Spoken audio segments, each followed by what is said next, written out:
Martín, muchas gracias y pues bienvenidas a todas y a todos a este espacio. Eh, Me encanta que seamos el segundo panel inmediatamente a estos temas, ¿no? Porque nuestro panel tiene dos temas, me parecen muy importantes, que son familias democráticas y adultocentrismo y el desarrollo de materiales educativos, porque en este contexto me parece que hablando de ciudadanía digital y la construcción de ciudadanías participativas e informadas, ¿no? Y niñas y niños que participen activamente, nosotras como personas adultas tenemos que movernos del lugar, ¿no? Y en ese movernos del lugar es que tenemos que empezar a problematizar nuestras propias formas y estilos de crianza, ¿no? Y también nuestro papel como personas guías, como responsables de crianza y la visión adultocéntrica que tenemos no solamente para la crianza, para la enseñanza, sino también para la generación de políticas públicas.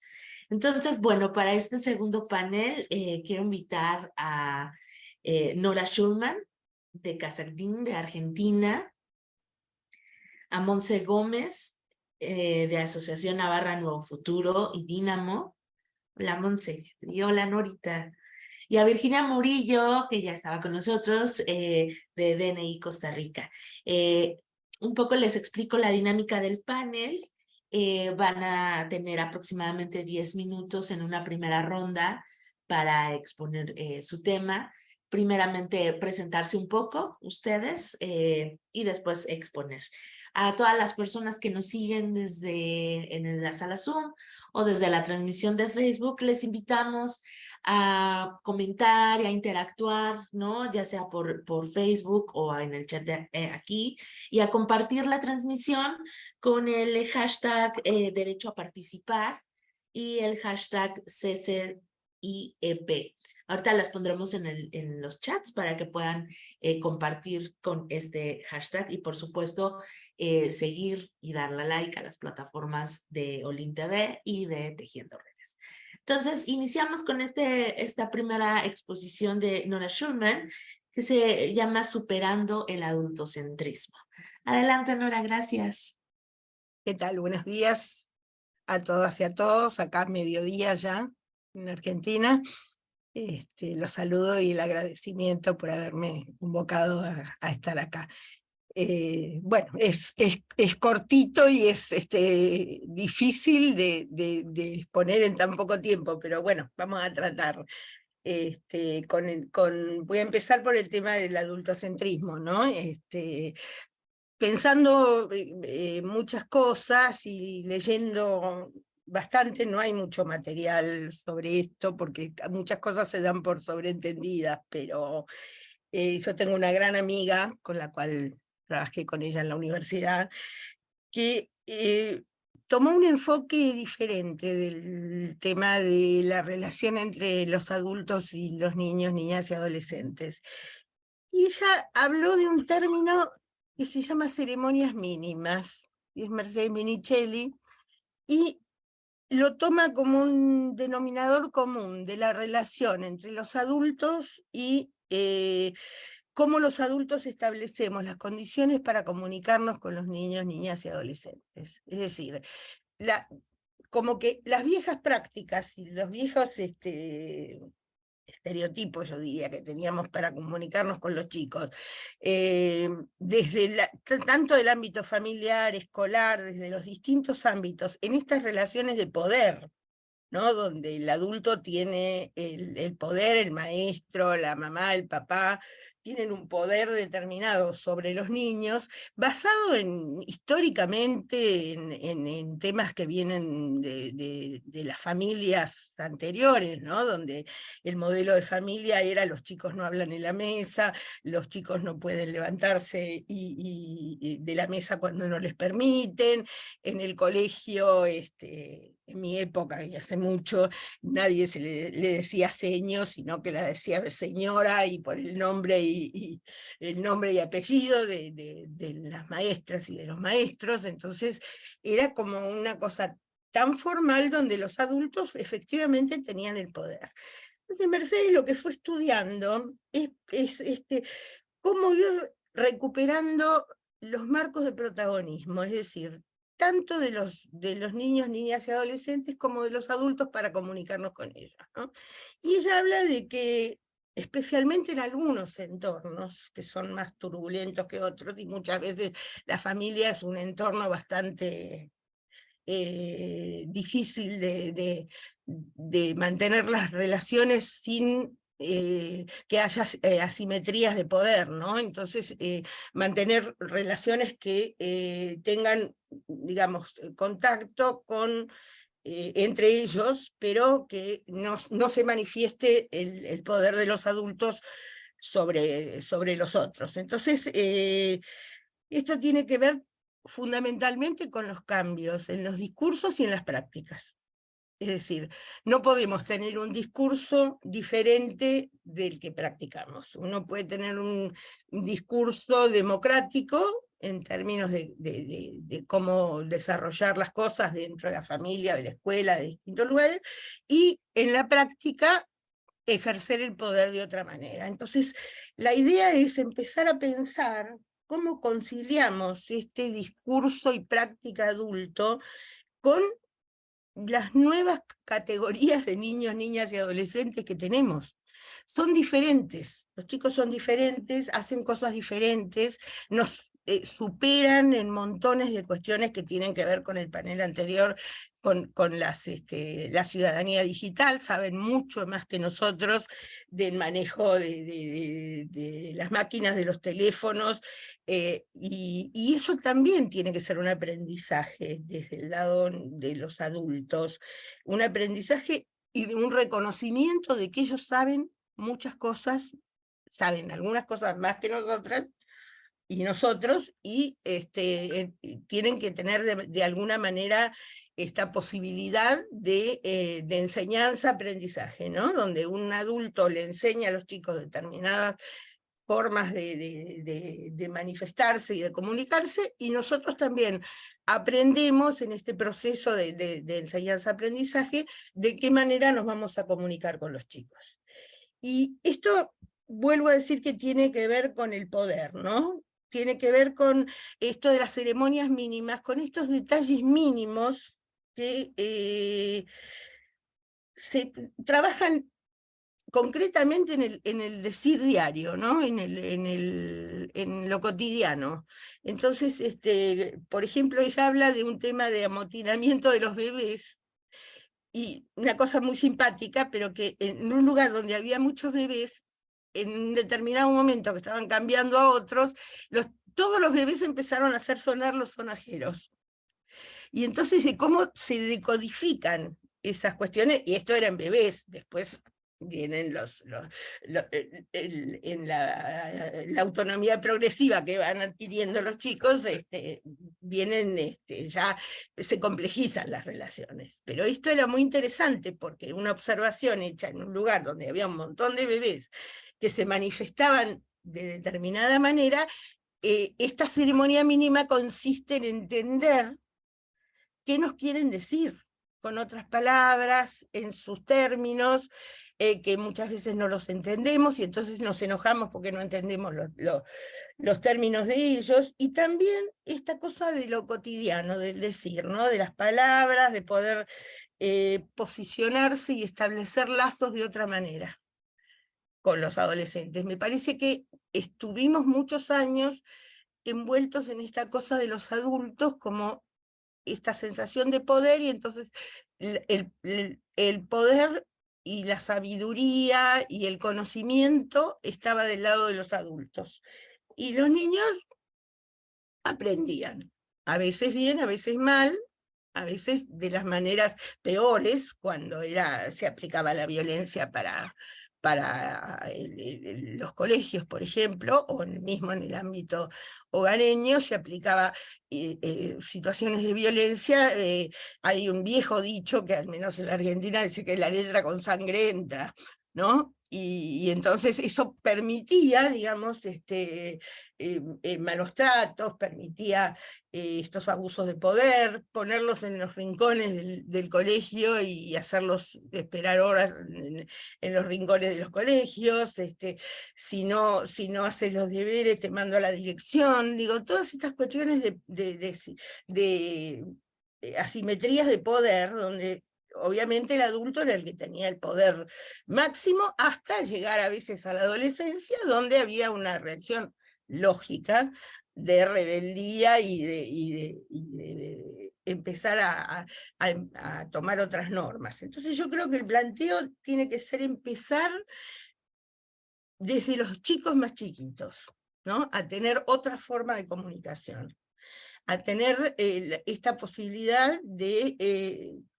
entender qué son estas pequeñas cosas de lo cotidiano, ¿no? Y tiene que ver con la subjetividad de los chicos, con el respeto por la subjetividad de los chicos y un reposicionamiento del adulto, de bajarse del pedestal donde estábamos, más ya se está usando, digamos, en los paneles y en distintas cuestiones, nos bajamos del pedestal que era ahí arriba, donde uno iba a dar una conferencia, ya nos bajamos, por suerte, nos bajamos de ese lugar. Bueno, bajarse de ese lugar con los niños, niñas y adolescentes, porque no somos iguales, somos diferentes. Los adultos somos adultos y los niños y adolescentes son niños y adolescentes, pero cada uno tiene que bajarse un poco del pedestal para poder reconocer que el otro tiene otras ideas, que el otro tiene, que los chicos quieren participar, que hablan de temas que nosotros no nos planteábamos. Por ejemplo, el tema ambiental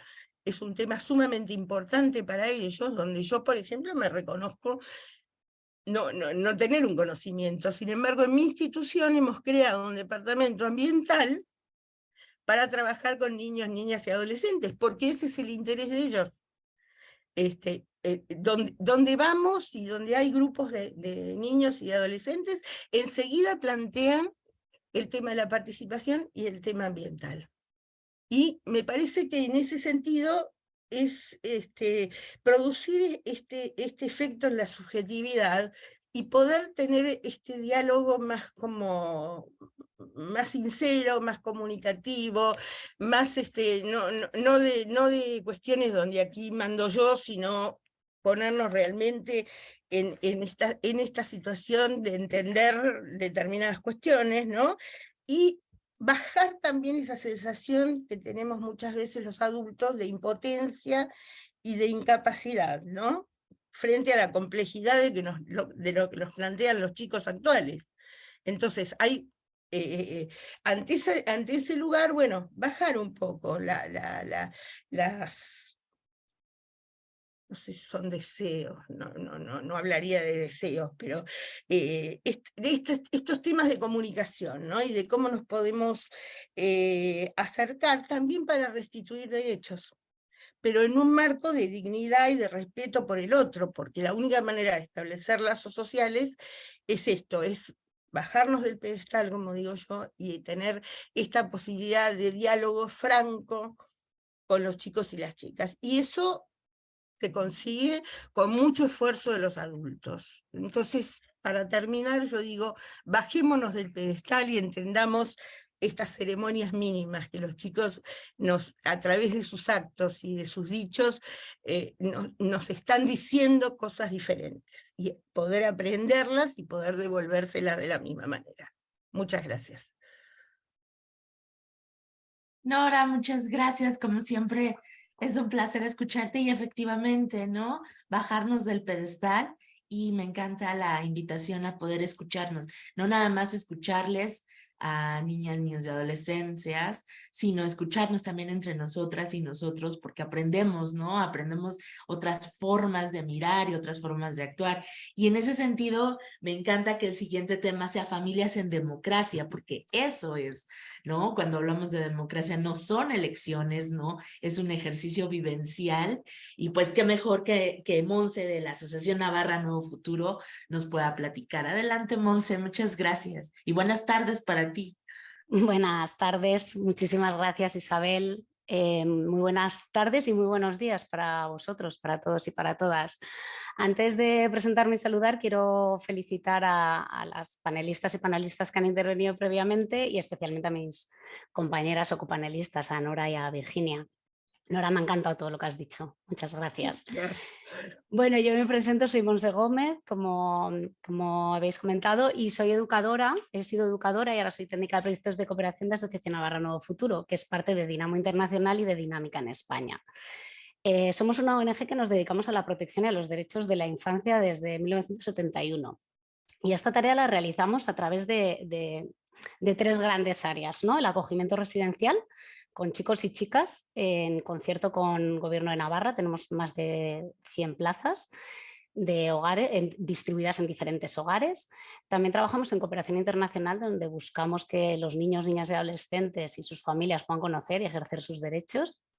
Tenemos proyectos ahora mismo de protección infantil, de educación, de salud en Perú, Haití, Senegal, El Salvador, un país más que me estoy dejando igual.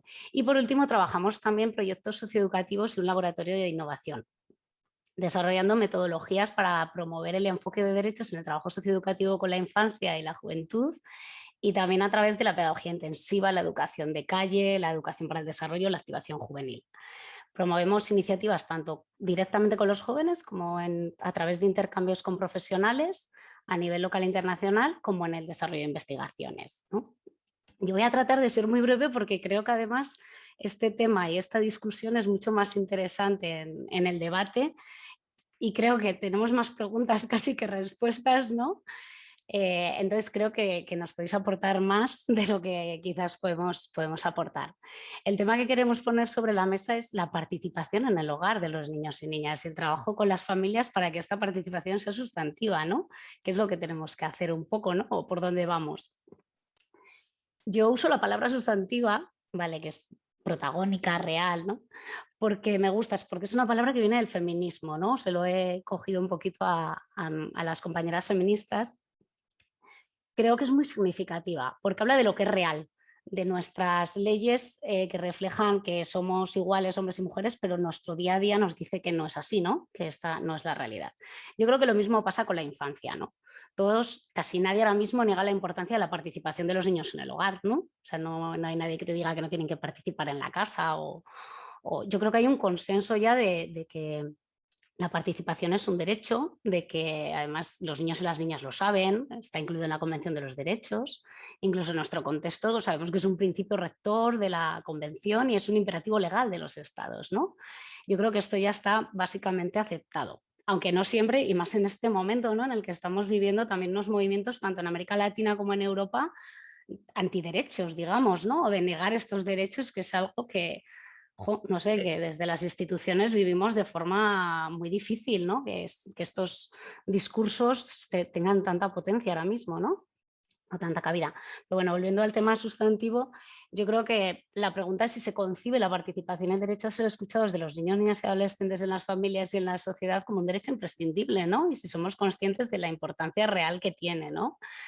Yo creo que las organizaciones y las instituciones trabajamos mucho o estamos muy especializados en la esfera pública y política de la participación, ¿no? Con los consejos, con los espacios, pero en lo privado y en el hogar, ¿cómo nos manejamos, no? Entonces, si le preguntamos a una familia qué derecho es más importante, ¿no? A un padre, a una madre o a un cuidador, si la salud o la participación, nos va a decir que el primero, ¿no? Nos va a decir, no, obviamente, la salud, o si la protección o la participación. Pero realmente, si lo pensamos, cuando un niño se enferma, que pueda ser escuchado y que participe de su derecho a la salud, puede ser vital, puede marcar la diferencia entre que ese niño viva o muera, ¿no? Porque a lo mejor es un problema de salud mental, ¿no? O en un tema de aislamiento, ¿no? De un niño, que es importante, no sé, son cuestiones que nos planteamos, ¿no? Y que debatimos. O, por ejemplo, cuando una niña está sufriendo abuso, está siendo vulnerado su derecho a la protección, si la niña se ha promovido su participación y su escucha, es más probable que esa vulneración, ¿no? Por tanto, sabemos que la participación y el derecho a ser escuchados para los niños y las niñas facilita el ejercicio del resto de derechos, es un factor fundamental para el desarrollo integral, ¿no? Sabemos que la participación promueve habilidades de protección, de autonomía, de resiliencia, de comunicación. Podemos hacer un listado súper largo también, ¿no? También sabemos que fomenta la iniciativa, el pensamiento crítico, la creatividad, el compromiso, no sé, bueno, puedo estar 10 minutos diciendo todo lo que fomenta la participación, ¿no? Además genera seres mucho más, con mucha más conciencia hacia la vida y mucho más felices, etcétera, ¿no?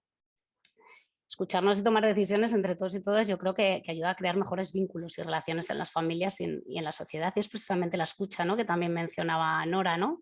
Y conversar, ver lo que nos tienen que decir e implicarles en las decisiones que se tomen en las casas, pues cuestiones fundamentales, pero claro, parece muy fácil, pero a la vez es muy complicado, ¿no? O sea, no tenemos la receta, como decía también Angie, creo, ¿no? Nosotros no sabemos cuál es la solución desde Asociación Navarra Nuevo Futuro para lograr una participación real y protagónica y sustantiva de los niños en las familias, pero sí pensamos que hay algunos elementos que pueden ayudar, ¿no? El primero es la importancia de este enfoque de derechos del que estamos hablando todo el tiempo, que permee, porque lo hablamos en la teoría, pero no acaba de calar. No sé qué estamos haciendo las organizaciones o el mundo o todo el ámbito de los derechos de la infancia para que esto realmente no llegue, ¿no? No llegue y no profundice y no se asuma, ¿no? Creo que es la mirada a la infancia desde las familias, desde otro lado, ¿no? Es clave, ¿no? Considerar este enfoque desde otro lugar, ¿no? El tema de que el niño tiene el derecho, ¿no? Que sea un derecho también supone que el adulto lo tiene que garantizar, y aquí nos perdemos constantemente, ¿no? El derecho a la participación del niño y de la niña lo garantiza el adulto. El niño no tiene una responsabilidad en ese derecho a la participación, y la responsabilidad o lo que entendemos por obligación o límite, que muchas veces hablamos, en realidad le corresponde al adulto. Es el adulto el que tiene la responsabilidad de decirle al niño, pues cuando el niño quiere expresarse, que tiene su derecho a expresarse, pero yo estoy ahora mismo en una webinar y viene mi niño a expresarse, pues yo le tengo que poner el límite, le tengo que enseñar, porque de esa forma está aprendiendo los límites de los derechos, su responsabilidad con el derecho, y también que los demás también tienen derechos y que hay que respetarlos, ¿no? Entonces, desde ahí es desde donde creo que tenemos algunas claves, ¿no? Luego, en segundo lugar, también creo que los adultos tenemos que aprender a participar y a entender la participación, ¿no? Porque en nuestra sociedad cuesta mucho. Hablamos de la participación infantil, pero nosotros tampoco sabemos participar a veces, ¿no? O nos cuesta participar, asistir a las reuniones del cole, implicarnos en las comunidades, porque tenemos mucho trabajo, tenemos muchas cosas, ¿no? Y es entendible, pero a veces se necesita, ¿no? Que también nosotros ejerzamos la participación y nuestro derecho para que los chavales y las chavalas aprendan a ejercerlo también y a ponerlo en marcha. Luego también creemos que a participar hay que entrenarse. O sea, un niño nace y no camina, aprende a caminar. Y queremos que aprenda, que sepan participar, ¿no? Si no les hemos enseñado, ¿no? Hay que entrenar la participación, ¿no? Y porque también se puede hacer mal, también podemos hacer una participación consultiva y no una participación liderada, o sea, hay muchos elementos, ¿no? que tenemos de participación infantil en el hogar, ¿no? Nos dice que los niños y niñas deben expresar libremente sus opiniones y ser tomados en serio desde las edades más tempranas, como decía Nora, ¿no? Porque esto supone una preparación para el ejercicio de ese derecho, como estábamos mencionando. También esta observación general nos dice que las familias deben impartir dirección y orientación apropiada, en consonancia con la evolución de las facultades del niño, que vuelve a ser lo mismo que estábamos mencionando de alguna forma, ¿no? Enseñar a ejercer ese derecho. Y también nos dice que los estados es importante que promuevan programas que aborden la relación de respeto mutuo entre padres e hijos, ¿no? Esa jerarquía de la que también hablaba Nora, ¿no? Que existía antes y que ahora pues, hay cosas que han mejorado muchísimo, ¿no? Y que tenemos que agradecer. Y luego la participación de los niños en la adopción de las decisiones, que se trabaje también las consecuencias de tener debidamente en cuenta las opiniones de cada miembro de la familia, la comprensión, promoción y respeto de las facultades del niño, ¿no? También esta observación general habla de que los programas deben recalcar el principio que los niños y los niñas tienen el mismo derecho que los adultos a expresar sus opiniones. Y un tema muy interesante desde mi punto de vista de esta observación es que también menciona los medios de comunicación, que muchas veces nos olvidamos de ellos, ¿no? Y tienen un rol importantísimo para esta sensibilización y este calado del enfoque de derechos. Igual tenemos que trabajar mucho más con periodistas y que esto vaya calando. Nosotros desde ANNF somos una organización que promueve los derechos y consideramos la participación esencial y tratamos de promoverla en nuestro trabajo, por ejemplo, en los hogares con los equipos técnicos de intervención familiar, que son quienes trabajan con las familias para promover estas competencias parentales, ¿no? Y también con las terapeutas que trabajan con los niños y con los niños, para que ellos también puedan participar, ejercer sus derechos y entenderlos de forma integral, ¿no? Y también con los educadores que acompañan en el día a día. También trabajamos y pensamos en la participación a través de la cooperación en nuestros proyectos que siempre tienen fuertes componentes de fortalecimiento de las competencias parentales, pero también de fortalecimiento de la institucionalidad de los niños, niñas y adolescentes y de sus organizaciones. También en los proyectos socioeducativos y en los materiales que hemos ido generando en el laboratorio de innovación, las escuelas comunitarias en poblaciones rurales, tratamos de buscar que los adultos se interesen por las cosas de la infancia, ¿no? Creando esos espacios de intercambio sin jerarquías, como decía también uno de los compañeros que ha hablado previamente, ¿no? Que todos los espacios sean intergeneracionales, ¿no? Sin esas jerarquías, sin esos expertos, ¿no? Sino ayudados por un dinamizador que acompaña y que va aportando algunas informaciones y reflexiones para que los padres y las madres, que casi siempre suelen ser madres, pues vayan tejiendo ese diálogo y fortaleciendo su rol, ¿no? Y su parentalidad de una forma más adecuada, más cada vez entendiendo el protagonismo de sus hijos y de sus hijas de una forma más coherente. Estos espacios son en este momento contraculturales, ¿no? O sea, hay una demanda de recetas, de saber, de tener fórmulas del gurú de qué tenemos que hacer para conseguir las cosas, ¿no? Y por eso hay que insistir y promover experiencias positivas de participación en las que no hay competición, no hay juicio y practicamos la comunidad democrática, ¿no? Porque esto ayuda a las familias como modelaje y porque así no están aisladas, ¿no? Forman parte de un ecosistema. Y esta escuela comunitaria la tenemos también en una versión online por si la queréis consultar en nuestra página que es laboeduca.org, ¿vale? Para finalizar, porque yo puedo estar aquí hablando hasta el final de los talleres, ¿eh? Pues nada, agradeceros toda esta organización y bueno, y que nos hayáis permitido participar y felicito a Tejiendo Redes y nada, quedamos aquí por si hay luego un poquito de debate. Muchísimas gracias. Muchas gracias, Monse. Y además súper interesante. Me parece que lo que nos comentas, porque además nos pones muchos retos que son divertidos o que deberían de ser divertidos, ¿no? Y, por ejemplo, en el ámbito de la política pública, que es un poco de lo que nos platicará Virginia, ¿no? O sea, como en la elaboración de materiales educativos, que nos invite a salir del cuadro autoritario, las formas un poco democráticas, ¿no? Que nos invite también a nosotras y a nosotros nos llegó, creo que a todos un poquito la pedrada de pedimos que participen niñas y niños, pero cuando hay junta de vecinos o vecinas, no voy porque me da flojera o porque no quiero participar o porque no me quiero involucrar en la comunidad, ¿no? Entonces, un poco también nos está sacudiendo a nosotras, ¿no? Y a nosotros. Virginia, bienvenida. Muchas gracias por acompañarnos. Y bueno, Virginia nos acompaña desde Costa Rica. Entonces, te dejo, Virginia, muchas gracias. Hola, buenos días. Me encuentro aquí en un lugar en la zona norte, en Upala, un lugar maravilloso, pero que hace un calor y una humedad que estoy aquí un poco derritiéndome. Así que haré el esfuerzo, digamos, de no sudar mucho. Quiero compartir una presentación. Me parece que las dos presentaciones anteriores dan mucho sustento a la razón de ser del por qué nosotros hemos preparado una serie de materiales y de recursos, ¿verdad? Entonces, voy a tomar algunos elementos que dijeron y tratar de mostrar, si entiendo, tengo 25 minutos para compartirlos, lo he hecho lo más visual posible, ¿verdad? Para que vean los materiales, pero si ahí estoy en el límite, te agradezco que por favor me lo hagas saber. Bueno, quería saber si lo ven en pantalla bien. Muy bien. Bueno, nosotros queremos compartirles dos líneas de materiales. Creo que se ha dicho mucho la importancia de comunicar, ¿verdad? De escucharnos. Tenemos un montón de desafíos. Uno de ellos es el tema del reconocimiento de los niños, niñas y adolescentes como personas con derechos, como actores sociales, ¿verdad? Como ciudadanos. Tenemos el desafío de romper esa relación adulta, ¿verdad? Esas miradas. Pero sobre todo, uno de los aspectos que nos parece es que tenemos que el desafío también de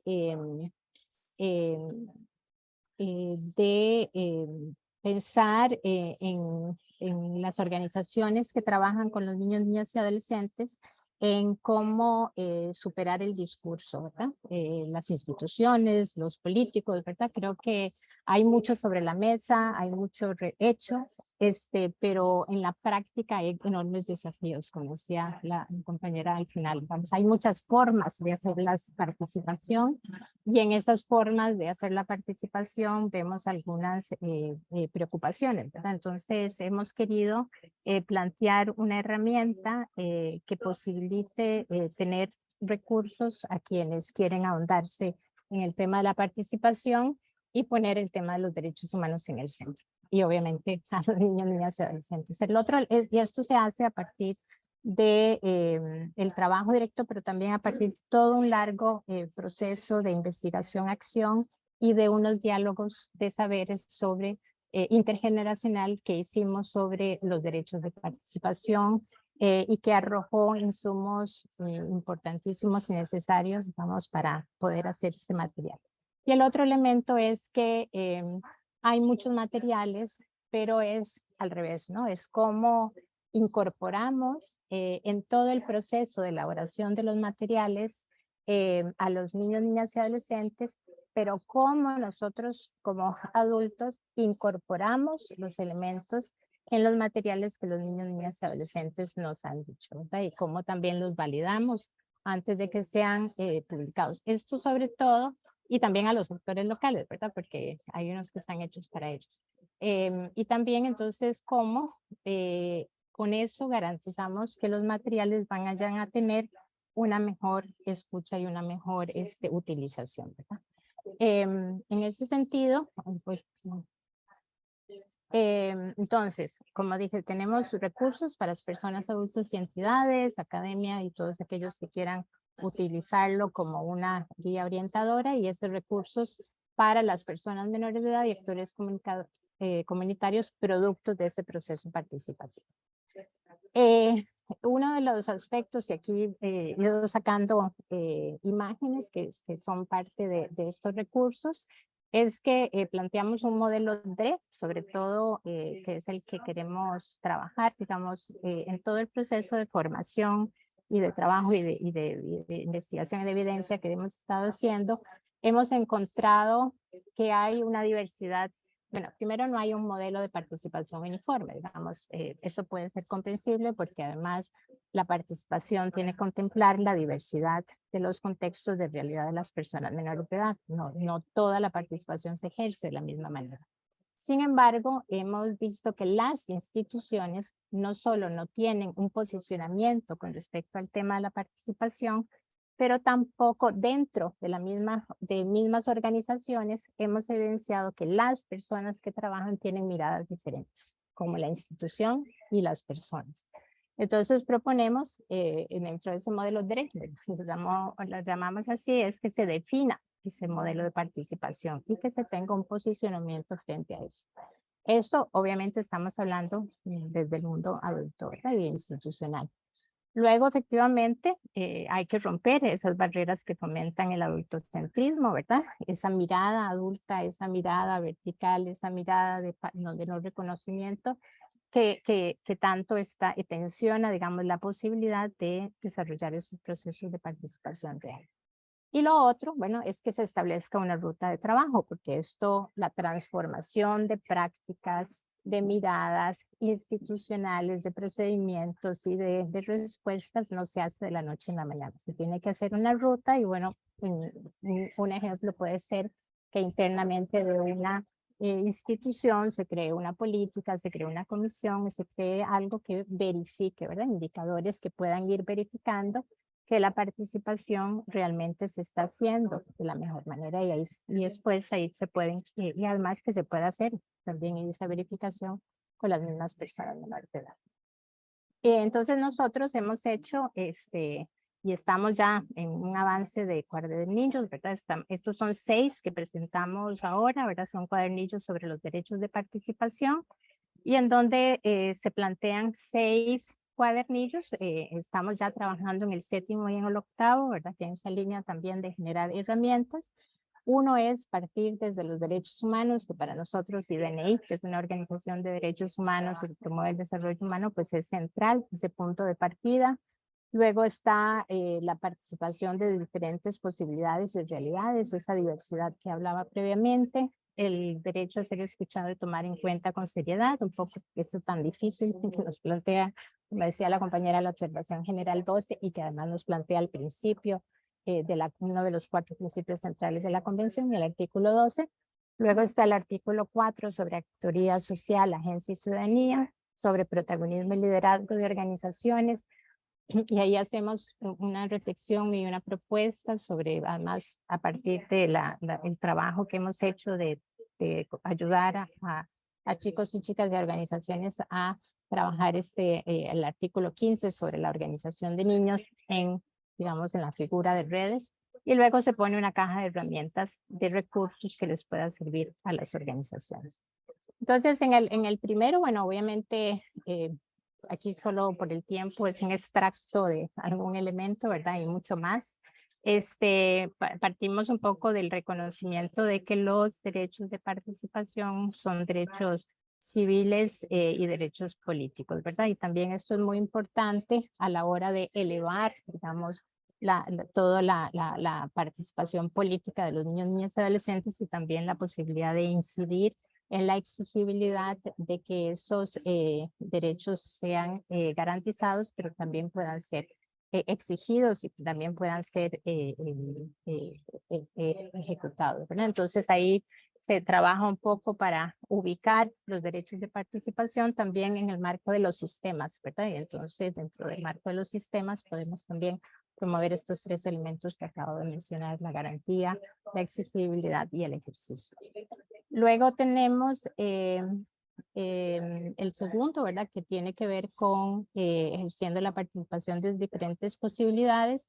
Y esto es bastante interesante porque, bueno, esto fue también el resultado de esos procesos de diálogos que mencionaba anteriormente, en donde también se plantean los obstáculos, esa diversidad y también un poco la aspiración que queremos, digamos, que en esa diversidad, digamos, hacia dónde nos encaminamos con los procesos de participación. Y uno de los principales, digamos, elementos que hemos visto, ¿verdad? Dentro de muchos otros, es no solo las resistencias, las persistencias, digamos, de estas relaciones adulto, pero también de la institucionalidad, esa institucional tan rígida, sino también en muchos casos es que los mismos niños, niñas y adolescentes no se visualizan como tal, ¿verdad? Hay muchísimo en todos estos 34 años de la convención, ¿verdad? Que se ha logrado. Sin embargo, hay en esa desigualdad tan abismal en que estamos inmersos, ¿verdad? Hay muchas personas menores de edad que están totalmente fuera de visualizarse como personas con derechos, mucho menos como actores sociales y agentes de cambio, y mucho menos como ciudadanos, ¿verdad? Entonces ahí también la importancia de trabajar estos aspectos. El de derecho a ser escuchado y tomado en cuenta con seriedad, pues obviamente ahí planteamos superar el ámbito que nos propone la convención, que es el ámbito administrativo judicial, sino trabajar todos estos ámbitos, digamos, en donde el niño y niña de adolescentes se relacionan, ¿verdad? Que es la familia, la comunidad, entre pares, ¿verdad? En los espacios también de las escuelas, ¿verdad? Y la sociedad en general. Y ahí, bueno, obviamente también tratamos de desarrollar de manera amigable lo que nos plantea la observación general 12 y en donde se tomar los elementos que pueden contribuir a ayudar a quienes promuevan este derecho, ¿verdad? A hacerlo posible, ¿verdad? Entonces, un poco ahí utilizamos la observación general 12 para este cuadernillo, digamos, como de manera central. En el de actoría social, agencia y ciudadanía, ¿verdad? Ahí nos vamos un poquito más allá y ver un poco la posibilidad y la potencialidad que tienen los niños, niñas y adolescentes para hacer incidencia política y no solo para llegar a poner en la agenda política un tema, sino para continuar a partir del logro, digamos, que se obtenga, digamos, que continuar en su implementación. Pero siempre como actores, como personas activas, ¿verdad? Participando en todo el proceso de cambios y de transformación, ¿verdad? De los aspectos que les afectan y también que les interesan y que no solo a nivel individual, sino también a nivel colectivo. Luego en el quinto, ¿verdad? Tenemos lo que es protagonismo, liderazgo y organización, y ahí, pues como les decía, una propuesta que es el resultado también de un trabajo con niños, niñas y adolescentes, con diferentes redes, de los elementos centrales que se tienen que hacer para promover de manera ordenada la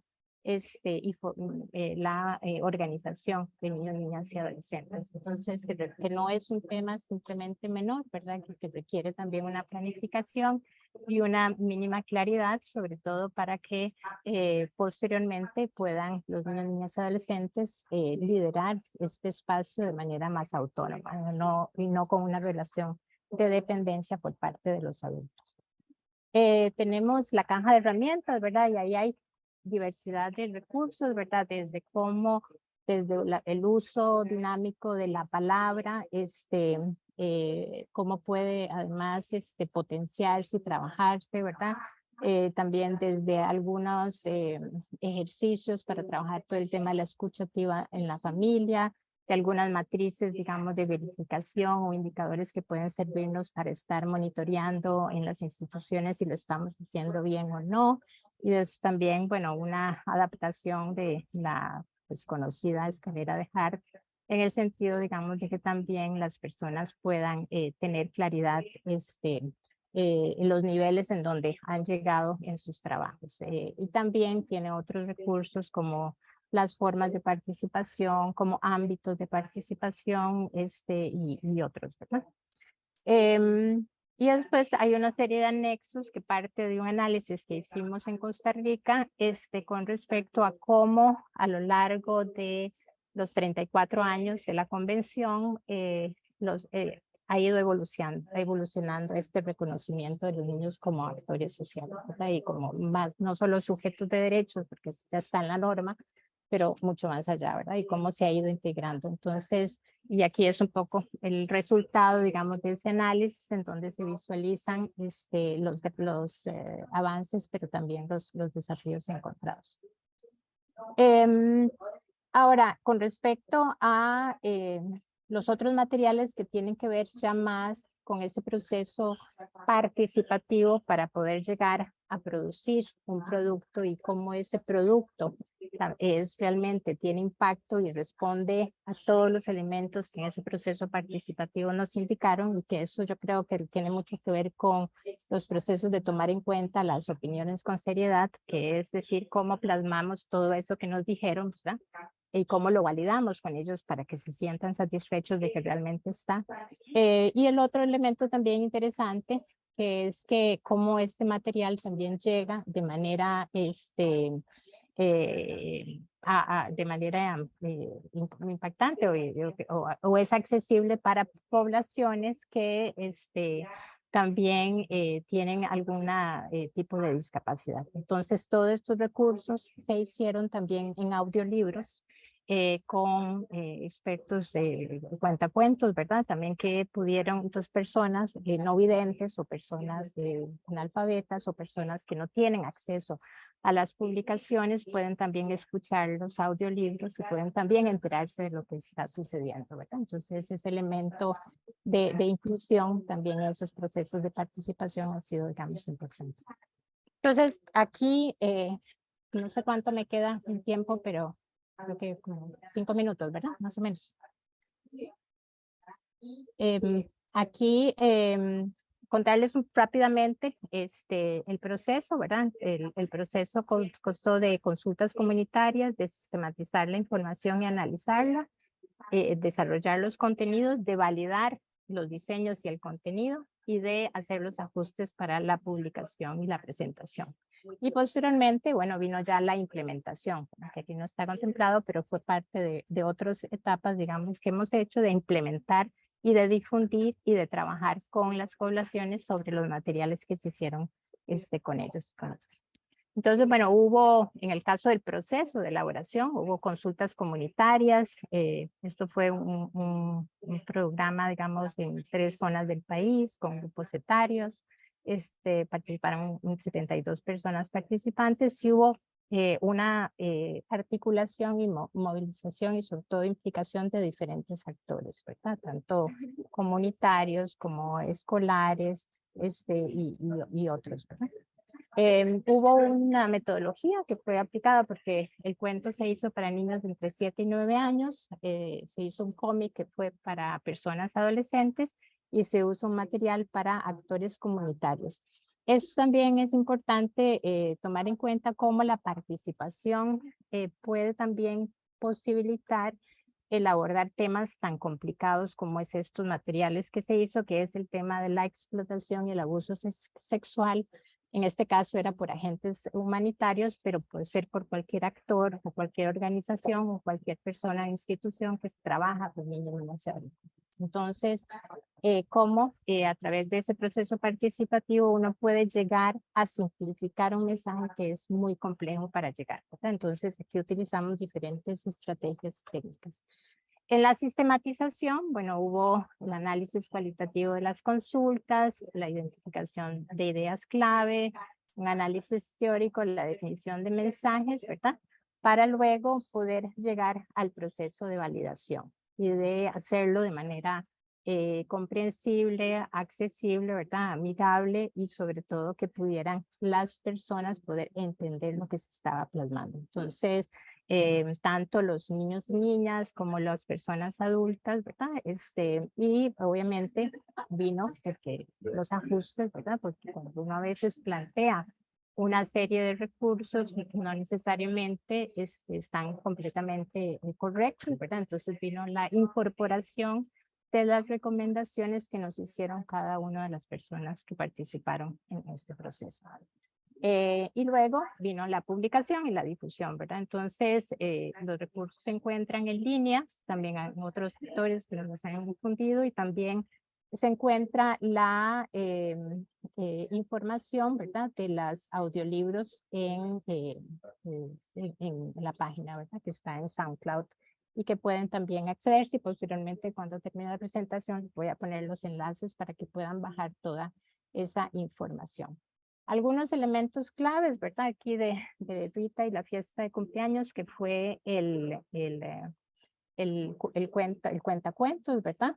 Todos los elementos, ¿verdad? No les puse el sonido porque por una cuestión de tiempo, pero pueden posiblemente escucharlos. Entonces, las actividades preferidas mencionadas fueron porque en el proceso de consulta con los niños, ellos nos dijeron qué tipo de actividades vinculadas también con la temática que se estaba abordando, en este caso, como les dije, explotación y abuso sexual.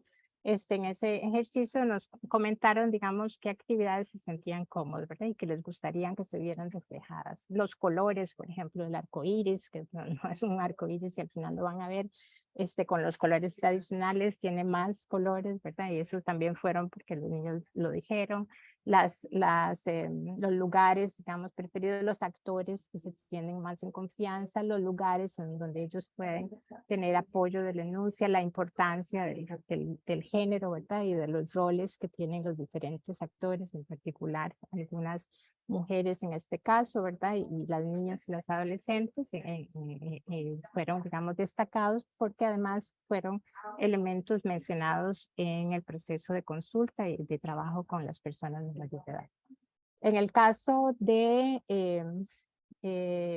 hubo otros recursos, ¿verdad? Aquí arriba creo que no se ve bien por esto, pero en donde los niños dijeron que les gustaría, después de que ellos pudieran leerse el cuento, ¿verdad? Pudieran dibujar lo que habían entendido. Entonces, en cada capítulo hay para dibujar y también hay una serie de preguntas en donde ellos puedan asimilar lo que han leído, ¿verdad? Entonces, esto igualmente no fue una cuestión solamente pensada pedagógicamente, digamos, desde nosotros como institución, sino fue también además propuesta por las personas menores de edad y ha sido la verdad que un acierto porque es uno de los recursos que más les gusta después de que se trabaja, digamos, el cuento, ¿no? Luego con el cómic, ¿verdad? Y aquí ya voy acelerando, porque me parece que ya estoy pronto por llegar al término, ¿verdad? Se hicieron también igualmente todo un trabajo, ¿verdad? Con las personas adolescentes, como todo material nuestro se basa en los derechos humanos y en otros enfoques también. Entonces, aquí tratamos también de explicar, digamos, a través del cómic, digamos, algunos principios básicos para que ellos pudieran entender algunos conceptos, ¿verdad? Que pudieran entender que era una cosa u otras situaciones, digamos, reales que surgieron en el proceso de consulta, ¿verdad? Que fueron muchas, ¿verdad? Entonces, aquí pusimos una en particular que era como un común denominador para las personas adolescentes. Se hizo énfasis en la importancia de la denuncia, pero además dándoles la información a dónde podían recurrir y luego también se trabajó, digamos, algún tema también de conceptos, algunos elementos, digamos, claves que podían ayudar a la persona a identificar la situación, digamos, de riesgo y los factores protectores. Información importante, como dije, que para que ellos lo tuvieran a mano. Y luego hicimos el proceso de la guía comunitaria, en donde fue muy interesante porque los actores locales identificaron todos los recursos que tenían y se logró articular para que ellos también tuvieran un papel protagónico, ¿verdad? Tanto desde la información como desde la participación de ellos en respuestas preventivas y en respuestas también de seguimiento y de denuncia. Entonces, la guía tiene algunos elementos interesantes. El capítulo 1 habla sobre el papel, digamos, que tienen cada uno de los líderes de lideresas comunitarias. Habla el capítulo 2 sobre la importancia de detectar situaciones, ¿verdad? El capítulo 3 habla de lo que se debe hacer, cómo actuar, ¿verdad? El capítulo 4 habla también de prevenir la violencia sexual. El capítulo 5 se habla un poco por qué está centrado, ¿verdad? Porque bueno, aquí los recursos están centrados en un grupo de población, pero todos los materiales son para aplicarlos para cualquier niño, niña y adolescente que se encuentre en una situación de riesgo, ¿no? De explotación y abuso sexual. Y luego habla un poco también quiénes son esos actores, agentes comunitarios, que aquí se utiliza este término, pero como dije, tiene que ver con todos y todas los que trabajamos con los niños, niñas y adolescentes. Entonces, estos elementos además de prevención, de detección, de actuar conjuntamente, ¿verdad? De buscar estas redes de apoyo están presentes en los tres materiales, ¿no? Y luego tienen una serie de anexos también que son recursos importantes, que además fue muy interesante porque ayer que estuvimos en comunidad aquí en Upala, los materiales estaban utilizándose, ¿verdad? Estábamos por otro tema, pero vemos que la gente sí los está utilizando, que nos hablan, digamos, de estas acciones que están haciendo y la necesidad de continuar con estos trabajos. Tenemos un QR donde están todos los materiales que se pueden bajar e igualmente hemos contado, digamos, con este proceso, para el apoyo de la ACNUR, ¿verdad? En el marco de un proyecto que tenemos, también con Ayuda en Acción, que nos ayudó a divulgar enormemente y a reproducir ampliamente más materiales para trabajarlos en las comunidades, y con el Fondo Interagencial de Alcance Comunitario de Comunicación de Protección contra la Explotación Sexual y el Abuso Sexual de SPCEA, que nos ayudó a generar y a crear estos materiales.